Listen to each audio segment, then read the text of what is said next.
할머니, 제발 이 주사 맞지 마세요. 간호사의 손이 미세하게 떨리고 있었습니다. 주사기를 든 그녀의 눈빛에는 두려움이 가득했어요. 저는 그 순간 온몸이 얼어붙는 걸 느꼈습니다. 치료받으러 온 병원에서 간호사가 왜 이런 말을 하는 걸까요?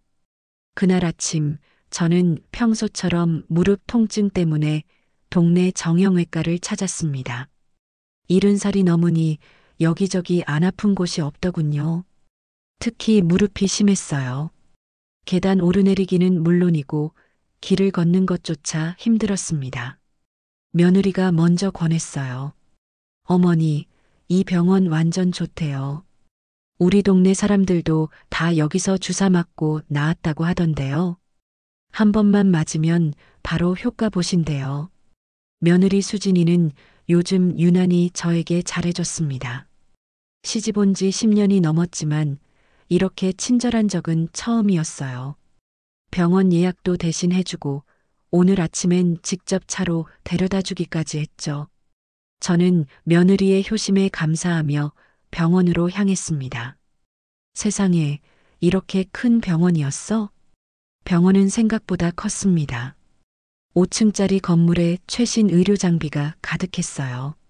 대기실에는 저처럼 연세 드신 분들이 많았습니다. 다들 무릎이나 허리 치료를 받으러 오신 것 같았어요. 김순자 환자분, 진료실로 들어오세요. 간호사의 호출에 저는 진료실로 들어갔습니다. 병원장은 50대로 보이는 남자였어요.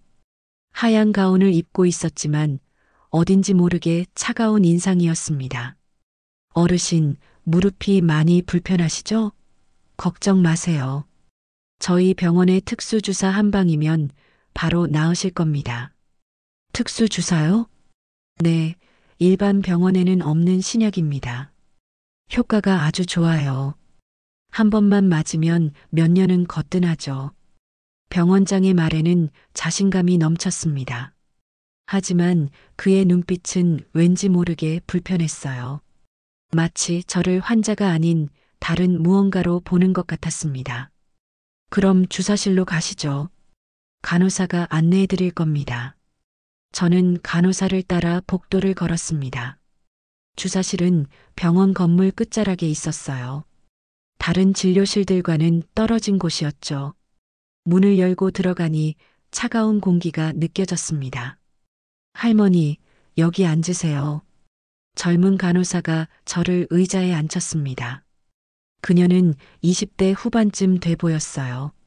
하얀 간호사복을 입고 있었지만 얼굴이 창백했습니다. 손이 떨리는 것도 눈에 보였고요. 괜찮으세요? 아픈 데라도 있어요? 제가 물었지만 간호사는 대답하지 않았습니다. 그저 준비된 주사기를 꺼내며 입술을 깨물고 있었어요. 주사기 안에는 투명한 액체가 들어 있었습니다. 하지만 뭔가 이상했어요. 일반 주사약과는 색깔이 달랐습니다. 간호사가 제 팔에 소독솜을 댔습니다. 그리고 주사기를 들어 올렸어요. 바로 그 순간이었습니다. 할머니, 제발 이 주사 맞지 마세요. 간호사가 갑자기 속삭였습니다. 목소리가 떨리고 있었어요. 네, 무슨 말씀이세요? 이거 치료제가 아니에요. 실험약이에요. 맞으시면 안 돼요. 저는 귀를 의심했습니다. 실험약? 치료제가 아니라고? 간호사의 눈에는 진심 어린 두려움이 담겨 있었어요. 그게 무슨... 시간 없어요. 지금 당장 나가세요. 제가 도와드릴게요. 간호사가 제 손을 잡고 일으켜 세웠습니다. 그리고 문 쪽을 가리켰어요. 저는 무슨 일인지 정확히 이해할 수 없었지만 본능적으로 위험을 느꼈습니다. 간호사의 표정이 너무나 절박했거든요. 하지만 제 며느리가 어서요. 빨리. 간호사가 저를 급하게 문 밖으로 밀어냈습니다. 복도는 조용했어요. 다른 환자나 직원은 보이지 않았습니다. 복도 끝에 비상계단 있어요. 그쪽으로 나가세요. 제발 다시는 여기 오지 마세요. 간호사가 다급하게 말했습니다. 그리고 뒤를 돌아보더니 재빨리 주사실로 다시 들어가 버렸어요. 문이 닫히는 소리가 들렸습니다. 저는 멍하니 서 있었습니다. 도대체 무슨 일이 벌어지고 있는 걸까요? 왜 간호사는 저를 도망가라고 한 걸까요? 머릿속이 복잡했지만 일단 그녀의 말대로 움직이기로 했습니다. 비상계단을 향해 걷는데 뒤에서 소리가 들렸습니다. 김순자 환자분, 어디 가세요? 병원장의 목소리였습니다. 저는 뒤돌아보지 않고 계단을 내려갔어요. 무릎이 아팠지만 참았습니다. 마치 무언가로부터 도망치는 것처럼 숨이 가빴습니다. 1층에 도착해 밖으로 나왔습니다. 햇빛이 눈부셨어요. 하지만 안심할 수 없었습니다. 병원 입구에 며느리 차가 서 있었거든요. 며느리는 차 안에서 휴대폰을 보고 있었습니다. 저는 며느리 눈에 띄지 않도록 재빨리 반대편으로 걸었습니다. 그리고 택시를 잡았어요. 택시에 올라타며 뒤를 돌아봤습니다. 병원 건물이 점점 멀어졌어요. 기사님, 시장통으로 가주세요. 집으로 바로 가기엔 뭔가 불안했습니다. 며느리가 집에서 기다리고 있을 테니까요. 일단 사람 많은 곳으로 가야겠다고 생각했어요. 택시 안에서 저는 손을 내려다봤습니다. 손이 떨리고 있었어요. 간호사의 말이 계속 머릿속을 맴돌았습니다. 실험약이라고? 치료제가 아니라고? 그리고 갑자기 떠오르는 생각이 하나 있었습니다. 지난달 같은 아파트에 사시던 박 할머니가 돌아가셨어요. 무릎 주사 맞고 일주일 만에 갑자기요. 그리고 그 전달엔 이 할아버지도 똑같이 주사 맞고 쓰러지셨죠. 설마 그 병원에서? 등골이 오싹해졌습니다. 만약 제가 오늘 그 주사를 맞았다면 어떻게 됐을까요? 며느리는 왜 하필 그 병원을 권했을까요? 택시가 시장 앞에 섰습니다. 저는 요금을 내고 내렸어요. 사람들이 분주하게 오가는 모습이 보였습니다. 평범한 일상이었죠. 하지만 제 마음속엔 거대한 의문과 두려움이 자리 잡고 있었습니다. 일단 집에 가기 전에 확인해 봐야겠어. 저는 시장 안쪽에 있는 친구 집으로 향했습니다. 뭔가 큰일이 벌어지고 있다는 걸 직감했어요. 그리고 그 중심에 제가 있다는 것도요. 시장 친구 집에서 1시간쯤 있다가 집으로 돌아왔습니다. 현관문을 열고 들어서는데 거실에서 며느리 목소리가 들렸어요. 누군가와 통화하고 있었습니다. 네, 오늘 모시고 갔는데.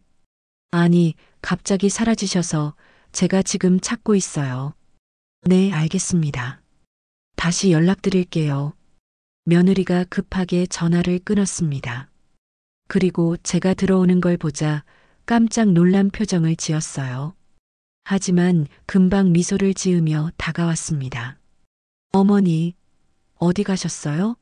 병원에서 갑자기 안 보이셔서 얼마나 놀랐는지 아세요? 아, 그게 주사 맞기 전에 갑자기 배가 아파서 화장실 갔다가 그냥 나와버렸어. 미안하구나. 저는 일부러 거짓말을 했습니다. 며느리에게 진실을 말하면 안 될 것 같았거든요. 간호사의 경고가 계속 머릿속을 맴돌았습니다. 그러셨구나. 그럼 내일 다시 가시죠. 제가 또 모셔다 드릴게요. 아니야, 괜찮아. 그냥 동네 병원에서 다른 치료 받아볼게. 며느리의 얼굴이 살짝 굳었습니다. 하지만 곧 웃으며 말했어요. 아니에요, 어머니. 그 병원이 진짜 좋다니까요. 효과도 빠르고요. 한 번만 더 가보세요. 왜 이렇게 집착하는 걸까요? 며느리의 태도가 이상했습니다. 평소라면 알겠어요. 어머니 편하신 대로 하세요라고 했을 텐데요. 알았어. 생각해 볼게. 저는 방으로 들어가 문을 닫았습니다. 침대에 앉아 한숨을 쉬었어요. 오늘 일이 꿈 같았습니다. 간호사의 떨리는 손, 실험약이라는 말, 그리고 며느리의 이상한 반응.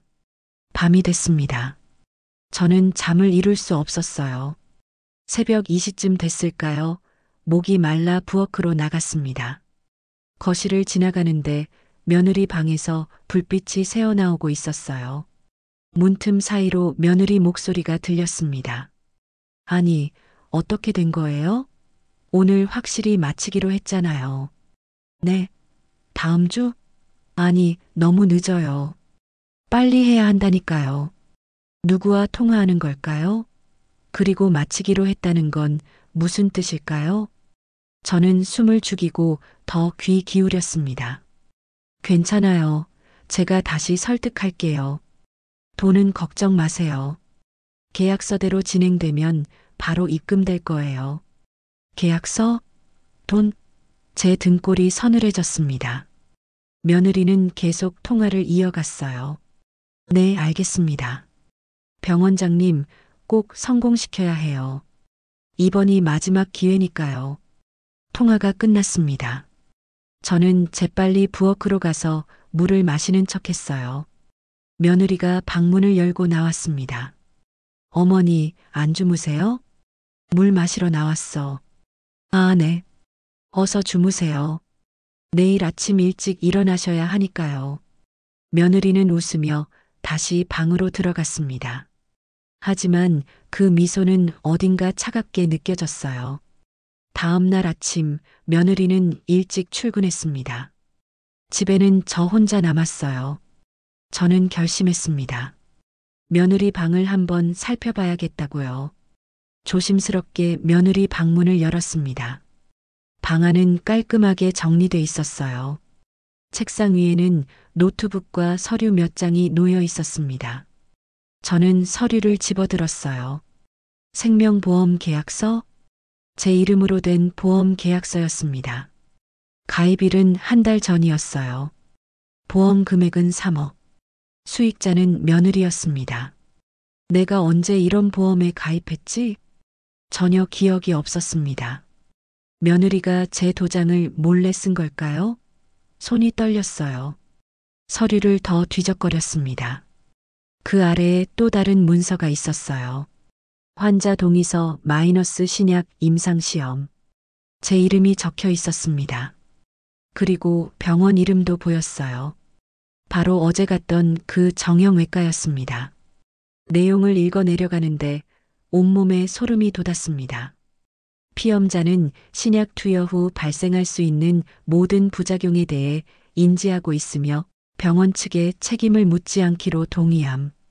이게 무슨 소리인가요? 저는 이런 동의서에 서명한 적이 없어요. 며느리가 위조한 겁니다. 분명히요. 책상 서랍을 열었습니다.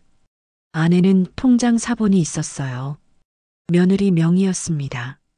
최근 입출금 내역을 보니 신약개발연구소라는 곳에서 500만 원이 입금돼 있었어요. 날짜는 한 달 전이었습니다. 이건 계약금? 머리가 복잡했습니다. 며느리가 저를 실험 대상으로 팔아넘긴 걸까요?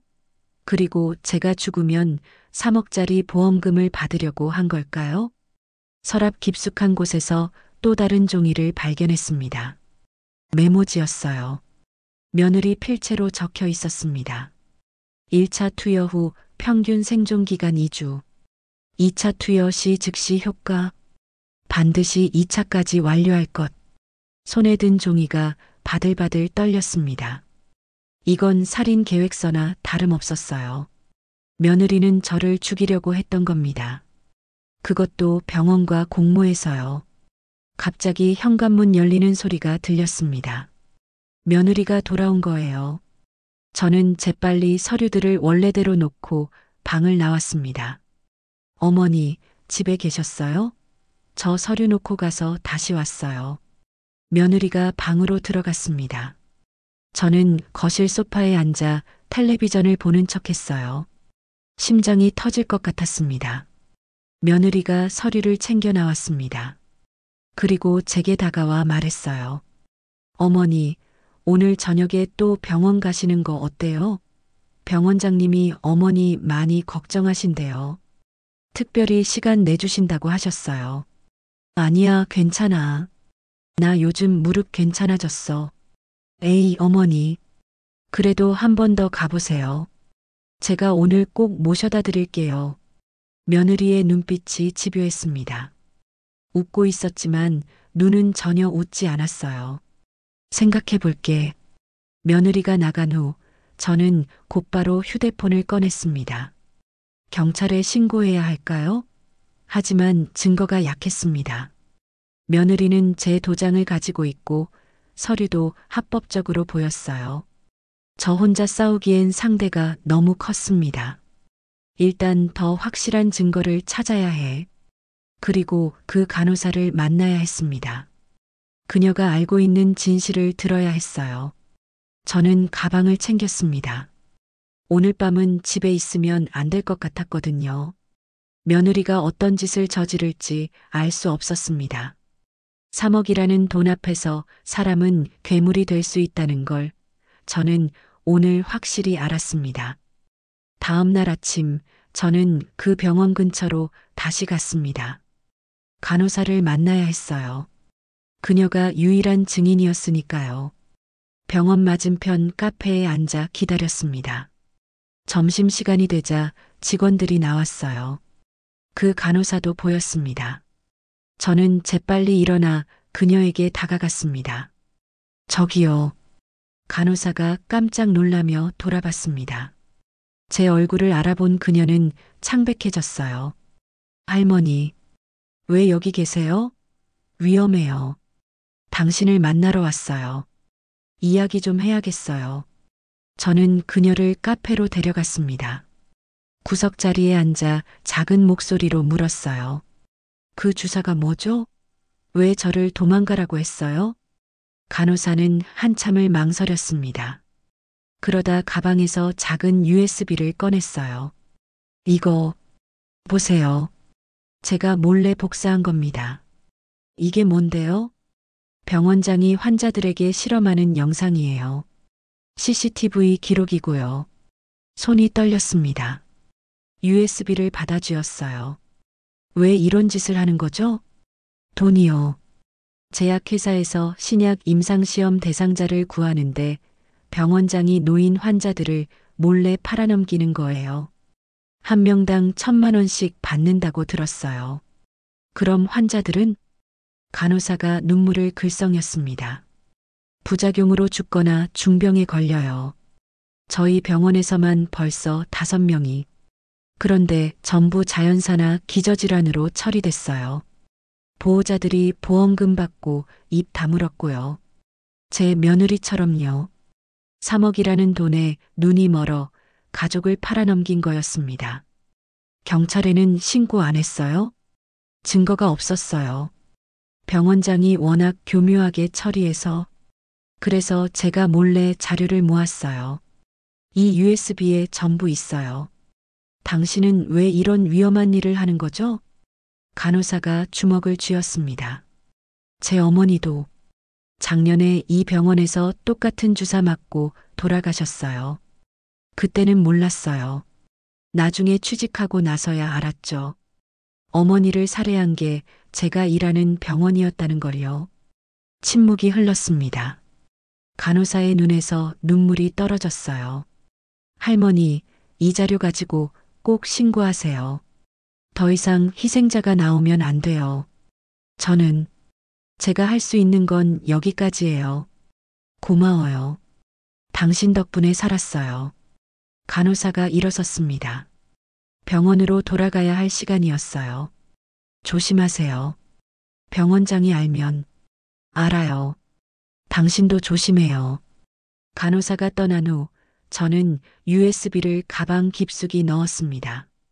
이제 확실한 증거가 생겼어요. 하지만 이걸 어떻게 활용해야 할지 막막했습니다. 그날 저녁 집에 돌아가지 않고 친구 집에 머물렀습니다.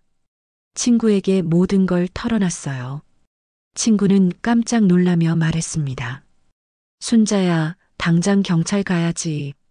증거가 있어도 며느리와 병원장이 워낙 교묘하게 꾸며놨어. 혼자서는 힘들어. 그럼 어떻게 할 건데? 저는 창밖을 바라봤습니다. 어둠이 내리고 있었어요. 도움이 필요해. 이 동네에서 힘 있는 사람 말이야. 문득 떠오른 사람이 있었습니다. 시장 상인회 회장님. 이 동네에서 제일 목소리 큰 분이었죠. 그분이라면 도와주실지도 몰라요. USB를 꺼내 컴퓨터에 꽂았습니다. 영상이 재생됐어요. 화면 속에서 병원장이 노인 환자에게 주사를 놓고 있었습니다. 그리고 환자가 쓰러지는 모습이 보였어요. 이건 살인이잖아. 다음 영상에는 병원장과 며느리가 대화하는 장면이 있었습니다. 며느리가 서류를 건네고 병원장이 돈봉투를 주고 있었어요. 완벽한 증거네. 이제 반격할 시간이었습니다. 다음 날 아침 저는 시장으로 향했습니다. 시장 상인회 회장님을 만나기 전에 먼저 확인해야 할 게 있었어요. 동네 어르신들의 죽음 말입니다. 시장 입구 떡집 할머니부터 찾아갔습니다. 박 할머니와 친했던 분이거든요. 아이고, 순자 씨. 오랜만이네. 그러게요.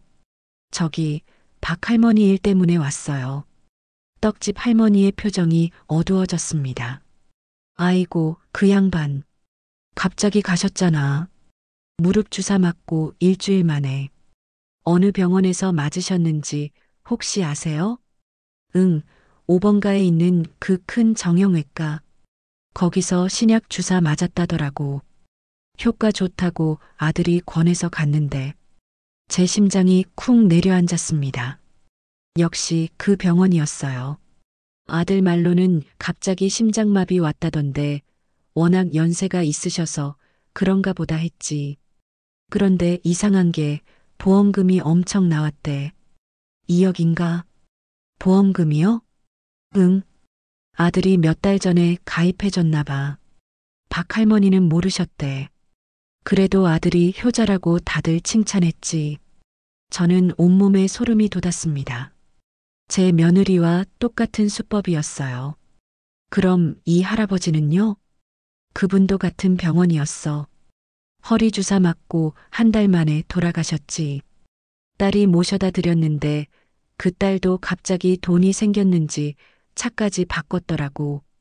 저는 더 많은 어르신들을 찾아다녔습니다.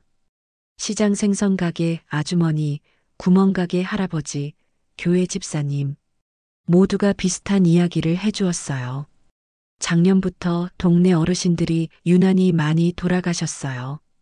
다들 그 정형외과에서 주사 맞으셨고요. 이상하게 다들 보험금이 많이 나왔대요. 가족들은 조용히 장례 치르고 이사 가버리더라고요. 점심때쯤 되니 제 손에는 메모지가 가득했습니다. 지난 1년간 그 병원에서 치료받고 사망한 어르신이 최소 7명이었어요. 모두 60대 후반에서 70대였고 전부 보험금이 있었습니다. 7명. 병원장이 받은 돈만 7천만 원이야. 그리고 보험금은 총 15억이 넘었습니다. 가족들과 병원이 나눠 가진 피해 돈이었죠. 오후에 동네 파출소에 들렀습니다. 젊은 경찰관이 저를 맞았어요. 무슨 일이세요, 할머니? 최근 1년간 이 동네에서 노인 사망 사건이 몇 건이나 됐는지 알 수 있을까요? 갑자기 그건 왜요? 확인 좀 해보고 싶어서요. 경찰관은 의아해하며 컴퓨터를 확인했습니다. 자연사 처리된 것만 13건이네요. 전부 60대 이상 어르신들이고요. 13건이요? 제가 조사한 것보다 훨씬 많았습니다. 혹시 이 중에 같은 병원에서 치료받은 분들은 없나요? 그건 제가 확인할 수 없는데. 왜 그러시는데요? 아니에요. 그냥 궁금해서요. 저는 파출소를 나왔습니다. 13명. 어쩌면 더 많을 수도 있었어요. 제가 모르는 다른 동네에서도 똑같은 일이 벌어지고 있을지도 몰랐습니다. 저녁 무렵 시장 상인회 회장님 사무실을 찾아갔습니다. 회장님은 60대 중반의 건장한 분이었어요. 이 동네에서 30년 넘게 사업하신 분이었죠. 순자 씨, 무슨 일이야? 저는 USB와 제가 조사한 자료를 모두 꺼내 보여드렸습니다. 회장님은 자료를 보더니 얼굴이 굳어졌어요. 이게 사실이야? 네. 제 며느리도 저를 그 병원에 팔아넘기려고 했어요. 3억짜리 보험금 받으려고요. 회장님이 주먹으로 책상을 쳤습니다. 이 개자식들이 우리 동네 어르신들을 실험용 쥐로 만들었단 말이야? 도와주세요, 회장님. 혼자서는 감당이 안 돼요. 회장님은 USB를 다시 확인했습니다. 화면 속에서 병원장이 환자에게 주사를 놓는 장면이 재생됐어요. 이건 범죄야. 명백한 살인이지. 경찰에 신고해도 며느리와 병원장이 교묘하게 서류를 꾸며놨어요. 저 혼자서는. 걱정 마. 내가 아는 변호사가 있어. 그리고 이 동네 상인들도 다 알아야 해. 피해자 가족들을 찾아야겠어. 회장님이 전화를 걸기 시작했습니다. 상인의 임원들에게 긴급 회의를 소집한다고 했어요. 2시간 후 시장 회의실에는 20명이 넘는 사람들이 모였습니다. 제가 조사한 내용을 모두 설명했어요. 사람들은 충격에 빠졌습니다. 제 어머니도 그 병원에서 치료받으셨어요. 다행히 한 번만 맞고 안 가셨지만 우리 아버지도 거기 예약돼 있는데 당장 취소해야겠네요. 이건 경찰이 아니라 검찰에 신고해야 해요. 회장님이 손을 들어 사람들을 진정시켰습니다. 일단 증거를 더 모읍시다. 그리고 피해자 가족들을 찾아서 진실을 알려줘야 해요. 보험금 받았다고 입 다물고 있으면 안 되지. 하지만 가족들이 공범인데 협조할까요? 양심이 조금이라도 남아있다면 협조할 거야. 그리고 협조 안 하면 그것도 증거야. 공범으로 처벌받을 수 있다고 알려주면 돼. 사람들이 고개를 끄덕였습니다. 회장님이 저를 바라봤어요. 순자 씨, 며느리한테 들키면 위험해. 당분간 우리 집에서 지내. 고맙습니다, 회장님. 그날 밤 저는 회장님 댁 게스트룸에서 잤습니다. 창밖으로 도시의 불빛이 보였어요. 저 어딘가에서 또 다른 어르신이 죽음의 주사를 맞고 있을지도 몰랐습니다. 휴대폰에 며느리한테서 문자가 왔습니다. 어머니, 어디 계세요? 연락 주세요. 저는 답장하지 않았습니다. 이제 숨어 지낼 시간은 끝났어요. 반격할 준비를 해야 했습니다. 다음 날 아침 회장님 사무실에서 비상회의가 열렸습니다. 변호사 선생님도 오셨어요. 40대 중반의 날카로운 인상을 가진 분이었습니다. USB 영상 확인했습니다. 이건 명백한 살인교사죄와 의료법 위반입니다. 문제는 공범인 보호자들이 입을 다물고 있다는 거죠. 변호사가 책상 위에 서류를 펼쳤습니다. 피해자 7명의 사망진단서를 확인했습니다. 전부 심장마비, 뇌출혈, 급성 심부전 등 자연사로 처리됐어요. 부검도 없었고요. 그럼 어떻게 해야 하죠? 2가지 방법이 있습니다. 첫째, 피해자 가족 중 누군가라도 증언을 받아내는 것. 둘째, 현장을 잡는 겁니다. 회장님이 제게 물었습니다. 순자 씨, 며느리가 아직도 연락하나? 네, 계속 문자 오고 전화도 와요. 병원 예약했으니 꼭 가자고. 변호사가 책상을 쳤습니다. 바로 그겁니다. 순자 씨가 미끼가 되는 거예요. 병원에 가는 척하면서 현장을 녹음하고 촬영하는 겁니다. 하지만 위험하지 않을까요? 회장님이 제 손을 잡았습니다. 우리가 다 지켜볼게요. 순자 씨 몸에 소형 카메라랑 녹음기 달고 밖에서 경찰이 대기하는 거야. 주사 놓으려고 하면 바로 들이닥치는 거지. 경찰이 협조할까요? 이미 얘기했어요. 증거만 확실하면 바로 영장 받을 수 있대요. 변호사가 제게 서류를 건넸습니다. 이건 진술서입니다. 순자 씨가 겪은 일을 모두 적어주세요. 며느리의 협박, 위조된 서류, 모든 걸 증언해야 합니다. 저는 펜을 들었습니다. 손이 떨렸어요. 며느리가 저를 병원에 끌고 가려 했던 일, 보험금 계약서, 새벽에 들었던 통화 내용, 모든 걸 빠짐없이 적었습니다. 오후에 상인의 사람들이 피해자 가족들을 찾아다녔습니다. 박 할머니의 아들을 제일 먼저 찾아갔어요. 떡집 할머니가 아는 주소였습니다. 아들은 새 아파트에 살고 있었어요. 누구세요? 박 할머니 아시죠? 작년에 돌아가신 어머니요. 아들의 얼굴이 굳었습니다. 어머니 일로 무슨? 회장님이 USB를 꺼내 보여줬습니다. 이 안에 당신 어머니가 실험약 맞고 죽는 영상이 있어요. 그리고 당신이 병원장한테서 돈 받는 장면도 있고요. 그게 지금 협조하면 살 길이 있어요. 증언하세요. 병원장이 어떻게 접근했는지, 얼마 받았는지 전부 말하세요. 아들은 한참을 망설이다 주저앉았습니다. 죄송합니다. 제가 미쳤었어요. 빚이 너무 많아서 병원장이 찾아와서 제안했어요. 어머니 명의로 보험 들고 신약 치료 동의만 해주면 2억을 주겠다고. 어머니는 아셨나요? 아니요. 전혀 모르셨어요. 그냥 무릎 치료받으러 가는 줄만 아셨죠. 아들이 울기 시작했습니다. 죽을 줄은 몰랐어요. 병원장이 부작용 없다고 했어요. 근데 일주일 만에 어머니가 변호사가 녹음기를 끄고 말했습니다. 경찰에 자수하세요. 그게 어머니한테 할 수 있는 마지막 효도예요. 그날 피해자 가족 3명이 증언에 동의했습니다. 모두 빚 때문에, 돈 때문에 부모를 팔아넘긴 사람들이었어요. 뒤늦게 후회하고 있었지만 이미 돌이킬 수 없었죠. 저녁에 경찰서에서 회의가 있었습니다. 형사 2명이 저를 만났어요. 순자 씨 위험할 수 있습니다.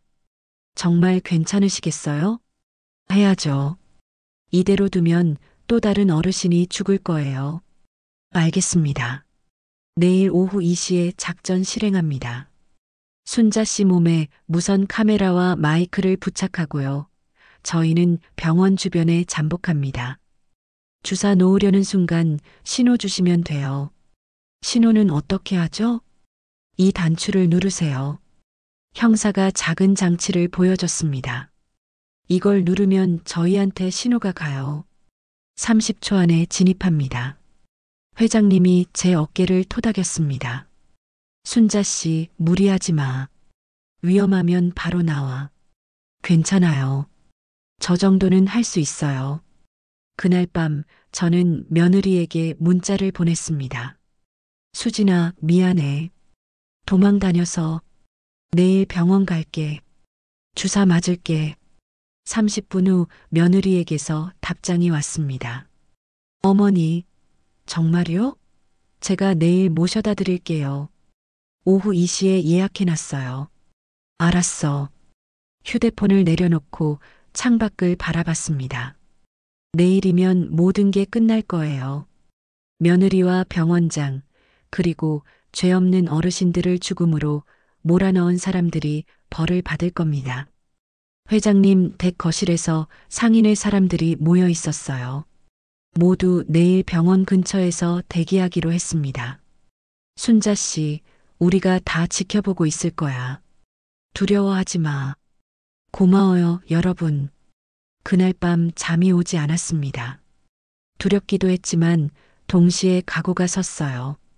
70평생 처음으로 무언가를 위해 싸우는 기분이었습니다. 단순히 제 목숨만이 아니라 돌아가신 어르신들의 억울함을 풀어드리기 위해서였죠.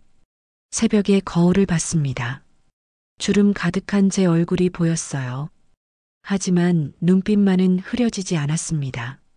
내일이야. 끝을 내자. 동이 트기 시작했습니다.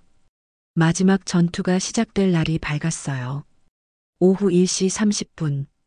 경찰서 회의실에서 마지막 점검이 있었습니다. 형사가 제 옷 안쪽에 작은 카메라를 달았어요. 단추처럼 생긴 렌즈였습니다. 이게 촬영되고 목걸이에 마이크가 있어요. 모든 대화가 녹음됩니다. 알겠어요. 혹시 위험하다 싶으면 이 버튼 누르세요. 바로 들어갑니다. 형사가 펜 모양 장치를 제 주머니에 넣어줬습니다. 손이 닿기 쉬운 곳이었어요. 순자 씨, 절대 무리하지 마세요. 목숨이 먼저예요. 네, 조심할게요. 오후 2시, 며느리 차가 회장님 집 앞에 섰습니다. 며느리는 환하게 웃으며 문을 열어줬어요. 어머니, 오늘 꼭 치료받으세요. 그래야 무릎 나으시잖아요. 그래, 알았어. 차 안은 조용했습니다. 며느리는 운전하면서 가끔 저를 쳐다봤어요. 뭔가 확인하는 눈빛이었습니다. 어머니, 요즘 어디 계셨어요? 집에 안 계시던데. 친구네 집에 있었어. 며칠 놀다 왔지. 아, 그러셨구나. 다행이에요. 저는 어머니가 혹시 병원 무서워서 도망 다니시는 줄 알았네요. 며느리가 웃었습니다. 하지만 그 웃음에는 의심이 담겨 있었어요.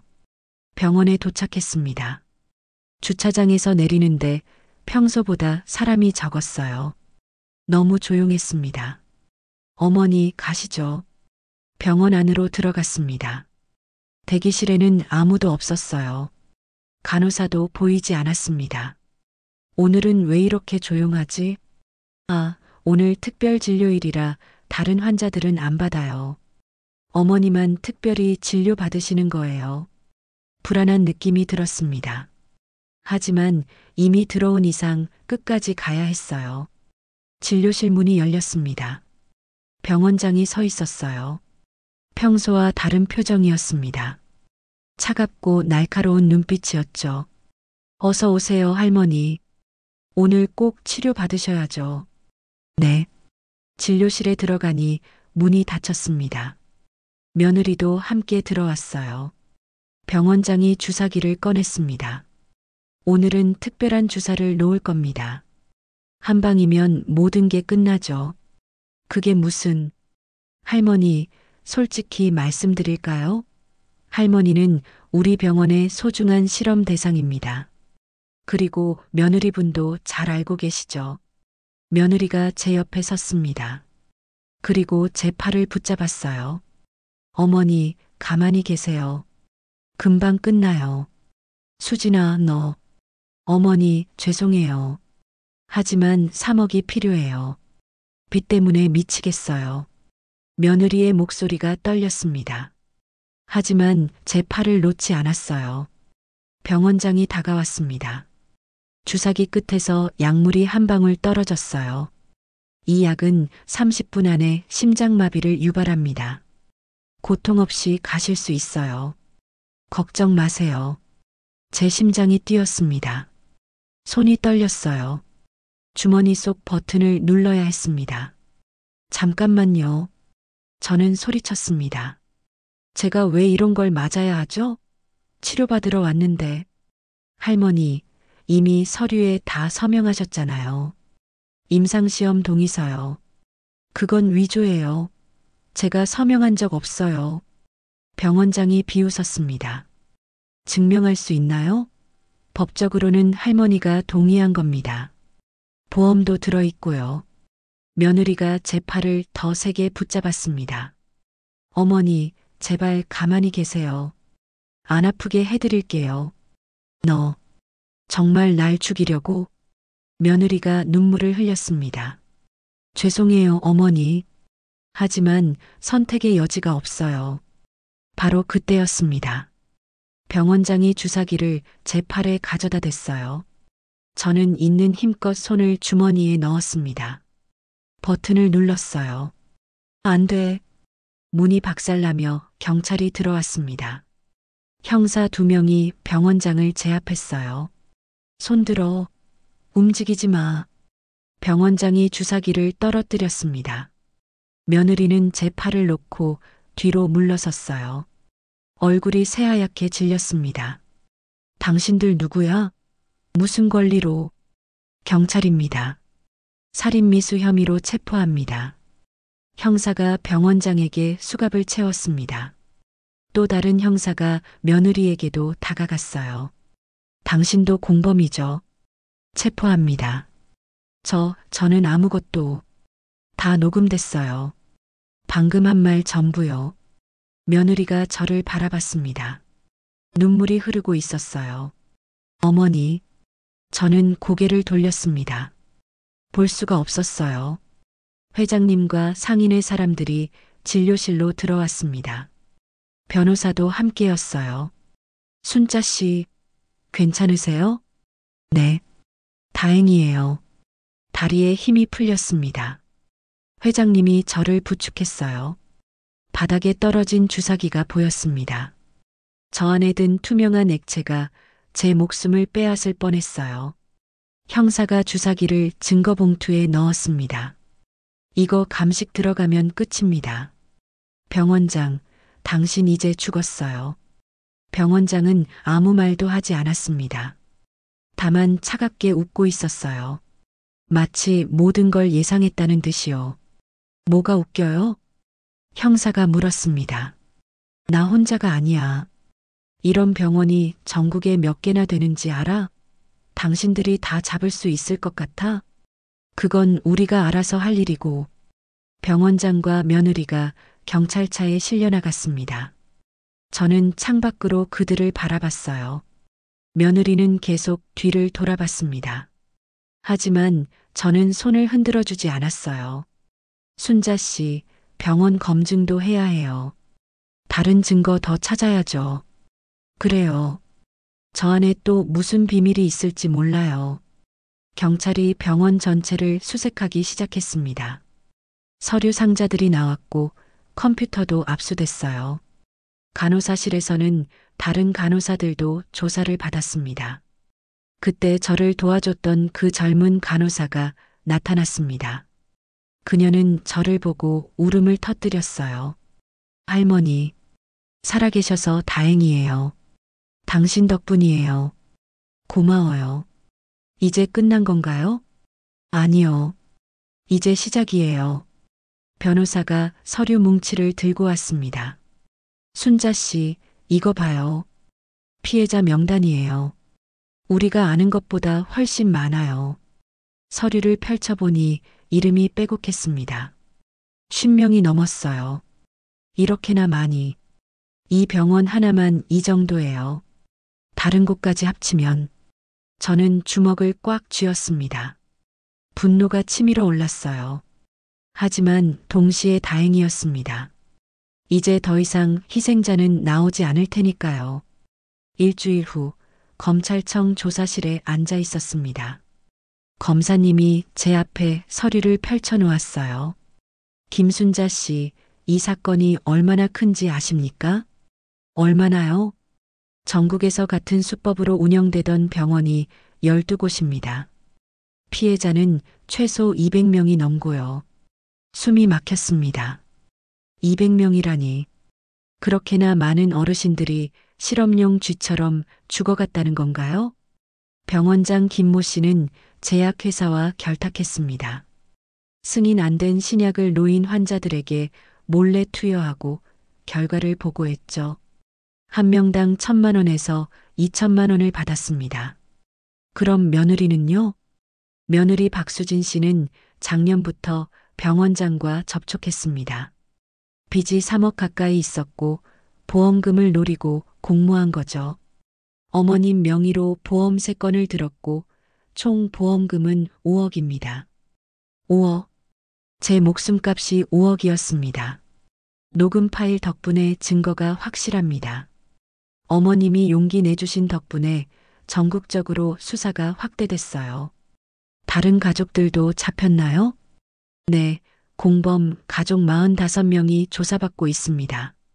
대부분 자수했고요. 일부는 정말 몰랐다고 주장하지만 보험금 수령했으면 공범입니다. 한 달 후 재판이 시작됐습니다. 법정은 사람들로 가득 찼어요. 기자들도 많이 왔습니다.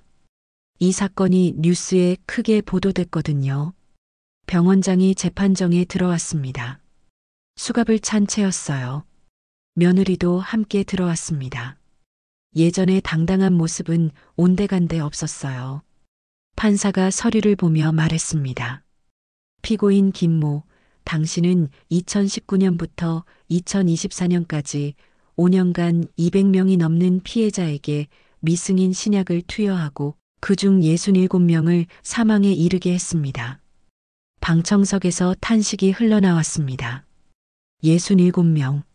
생각보다 훨씬 많았어요. 피고인의 범행은 계획적이고 조직적이었으며 인간의 생명을 돈으로 거래한 극악무도한 범죄입니다. 검사가 일어섰습니다. 증거를 제시하겠습니다. 스크린에 영상이 재생됐습니다. USB에 담겨 있던 그 영상이었어요. 병원장이 환자에게 주사를 놓는 장면이 나왔습니다. 그리고 환자가 고통스러워하며 쓰러지는 모습도요. 다음은 녹음 파일입니다. 제가 병원에서 녹음한 내용이 흘러나왔습니다. 이 약은 30분 안에 심장마비를 유발합니다. 병원장의 목소리였습니다. 법정이 술렁였어요. 어머니, 제발 가만히 계세요. 3억이 필요해요. 며느리의 목소리도 들렸습니다. 며느리는 고개를 숙이고 울고 있었어요. 판사가 병원장에게 물었습니다. 피고인 할 말 있습니까? 후회합니다. 하지만 저만의 잘못은 아닙니다. 제약회사가 신약 승인을 빨리 받으려고 저를 이용한 겁니다. 변명하지 마십시오. 당신은 사람을 죽였습니다. 며느리에게도 질문이 향했습니다. 피고인 박수진, 시어머니를 죽이려 한 이유가 뭡니까? 며느리가 떨리는 목소리로 대답했습니다. 빚 때문이었어요. 남편이 사업 실패하고 저도 카드빚이 5억이면 모든 게 해결될 거라고 생각했어요. 그래서 시어머니 목숨을 팔아넘겼습니까? 죄송합니다. 정말 죄송합니다. 며느리가 제게 고개를 숙였습니다. 하지만 저는 쳐다보지 않았어요. 재판은 석 달간 이어졌습니다. 그동안 피해자 가족들이 증언대에 섰어요. 간호사도 증언했습니다. 저는 병원장의 범죄를 알면서도 막지 못했습니다. 두려웠습니다. 하지만 더 이상 참을 수 없었고 김순자 할머니를 도와드리기로 결심했습니다. 간호사의 증언이 끝나자 박수가 터졌습니다. 판사가 조용히 하라고 했지만 사람들은 멈추지 않았어요. 마지막 변론이 끝나고 선고일이 잡혔습니다. 2달 후였어요. 선고일 아침 법정은 더욱 붐볐습니다. 판사가 선고문을 읽기 시작했습니다. 피고인 김모에게 징역 25년을 선고합니다. 방청석에서 환호성이 터졌습니다. 피고인 박수진에게 징역 12년을 선고합니다. 며느리가 울음을 터뜨렸습니다. 하지만 저는 아무 감정도 느껴지지 않았어요. 그저 끝났다는 안도감만 들었습니다. 또한 피해자들에게 총 150억 원의 배상금을 지급하라 명합니다. 판사가 저를 바라봤습니다. 김순자 씨의 용기 있는 증언이 없었다면 이 범죄는 계속됐을 겁니다. 감사합니다. 재판이 끝나고 법정을 나섰습니다. 밖에는 기자들이 가득했어요. 할머니, 소감 한마디 해주세요. 저는 마이크 앞에 섰습니다. 돌아가신 어르신들께 이 판결을 바칩니다. 그리고 아직도 어딘가에서 같은 일을 당하고 계신 분들, 용기 내세요. 싸우세요. 절대 포기하지 마세요. 회장님이 제 어깨를 토닥였습니다. 잘했어, 순자 씨. 정말 잘했어. 그날 저녁 뉴스에 제 인터뷰가 나왔습니다. 며칠 뒤 제 휴대폰에는 전국에서 문자가 왔어요. 저희 어머니도 비슷한 일을 당했어요. 어떻게 해야 하죠? 저희 동네에도 의심스러운 병원이 있어요. 용기 내주셔서 감사합니다. 저는 모든 문자에 답장을 보냈습니다. 그리고 검찰과 경찰에 제보하라고 알려줬어요. 한 달 후 정부에서 특별조사팀을 구성했습니다. 전국의 의심스러운 병원들을 전수조사한다고 했어요. 그리고 노인 환자 보호법도 개정됐습니다. 저는 이 모든 과정을 지켜봤습니다. 70살에 시작한 싸움이 나라를 바꾸고 있었어요. 순자야, 대단해. 정말 대단해. 친구들이 말했습니다. 하지만 저는 대단한 게 아니었어요. 그저 살아남으려고 했을 뿐이었습니다. 그리고 더 이상 제 같은 사람이 생기지 않길 바랐을 뿐이에요. 6개월이 지났습니다. 아침에 눈을 뜨면 창밖으로 시장 풍경이 보였어요. 회장님 댁에서 나와 작은 원룸을 얻었습니다. 며느리와 함께 살던 집은 처분했어요. 그곳엔 더 이상 추억이 없었으니까요. 무릎은 많이 좋아졌습니다. 진짜 치료를 받았거든요. 신약이 아니라 제대로 된 물리치료와 운동으로요. 이제는 지팡이 없이도 걸을 수 있어요. 오늘도 시장에 나왔습니다. 떡집 할머니가 저를 보고 손을 흔들었어요. 순자 씨, 오늘도 산책? 응, 날씨가 좋네. 그러게. 이제 겨울도 끝나가네. 순자 씨 덕분에 우리 동네 어르신들 안심하고 살아. 시장을 걷다 보니 사람들이 인사를 건넸습니다. 이제 저는 이 동네에서 꽤 유명한 사람이 됐어요. 뉴스에도 나왔고 신문에도 실렸으니까요. 할머니, 사인 좀 해주세요. 중학생 아이가 공책을 내밀었습니다. 저는 웃으며 이름을 적어줬어요. 할머니 진짜 대단하세요. 저희 할머니도 그 병원 다니실 뻔했대요. 다행이네. 조심해야 해. 회장님 가게에 들렀습니다. 회장님은 신문을 보고 계셨어요. 순자 씨 봤어? 정부에서 노인 의료 감시단 만든대. 정말요? 응. 순자 씨 사건 이후로 법이 많이 바뀌었어. 이제 노인 환자 대상 신약 실험은 엄격하게 관리된대. 그래도 늦었죠. 이미 돌아가신 분들이. 그래도 앞으로는 안 그렇잖아. 순자 씨 덕분이야. 오후에 병원에 들렀습니다. 정형외과가 아니라 상담센터였어요. 검찰에서 만든 피해자 지원센터였습니다. 저는 이곳에서 자원봉사를 하고 있었어요. 할머니, 오셨어요? 상담사 선생님이 반갑게 맞아줬습니다. 오늘 상담 예약 있나요? 네, 3분 계세요. 모두 비슷한 사례예요. 상담실에 앉았습니다. 첫 번째 할머니가 들어오셨어요. 70대 초반으로 보였습니다. 안녕하세요. 저는 김순자라고 합니다. 아, 뉴스에서 봤어요. 제가 할머니 보려고 여기 왔어요. 무슨 일이세요? 저희 딸이 저를 이상한 병원에 데려가려고 해요. 보험도 제 모르게 들었대요. 할머니의 이야기를 들어드렸습니다. 그리고 제가 겪었던 일을 말씀드렸어요. 어떻게 대처해야 하는지, 누구에게 도움을 요청해야 하는지요. 할머니, 혼자 싸우려 하지 마세요. 우리가 도와드릴게요. 할머니가 눈물을 흘리셨습니다. 고맙습니다. 정말 고맙습니다. 그날 3분의 어르신을 상담해드렸습니다. 모두 저와 비슷한 상황이었어요. 가족에게 배신당하고 돈 때문에 목숨이 위협받고 있는 분들이었습니다. 저녁에 집으로 돌아왔습니다. 간단히 저녁을 먹고 창가에 앉았어요. 거리에는 불빛이 켜지고 있었습니다. 휴대폰에 문자가 왔습니다. 간호사였어요. 그녀는 지금 다른 병원에서 일하고 있었습니다. 할머니, 오늘도 수고하셨어요. 할머니 덕분에 제 어머니도 편히 쉬실 거예요. 저는 답장을 보냈습니다. 고마워요. 당신도 수고했어요. 벽에 걸린 사진을 바라봤습니다. 재판이 끝난 날 찍은 사진이었어요. 회장님, 상인의 사람들, 변호사, 경찰, 간호사, 모두가 함께 찍은 사진이었죠. 혼자서는 할 수 없었을 일이었습니다. 많은 사람들의 도움이 있었기에 가능했어요. 며느리에게서는 한 달에 1번 편지가 왔습니다. 교도소에서 보낸 편지였어요. 처음엔 읽지 않았지만 요즘은 읽고 있습니다. 어머니, 매일 후회하며 살고 있습니다. 제가 저지른 일은 용서받을 수 없다는 걸 압니다. 하지만 어머니께서 살아계셔서 정말 다행입니다. 저는 답장을 쓰지 않았습니다. 아직은 그럴 마음이 없었어요. 언젠가는 쓸 수 있을지도 모르겠지만요.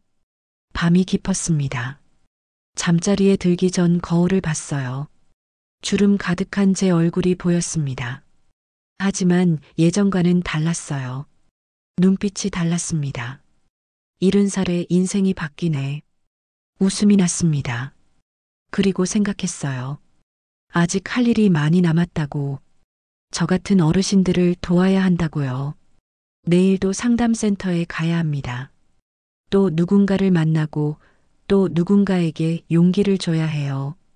정의는 때로 느리지만 반드시 찾아온다. 판사님이 하셨던 말씀입니다. 저는 그 말을 믿어요. 그리고 앞으로도 믿을 겁니다. 불을 끄고 누웠습니다. 내일도 걸을 겁니다. 이 무릎으로, 제 힘으로요. 지금까지 이야기를 들어주셔서 정말 감사합니다. 여러분의 작은 관심과 응원이 제겐 큰 힘이 됩니다. 구독과 좋아요, 그리고 따뜻한 댓글은 더 많은 이야기로 보답할 수 있는 원동력이 됩니다. 다음 이야기에서 다시 찾아뵙겠습니다. 감사합니다.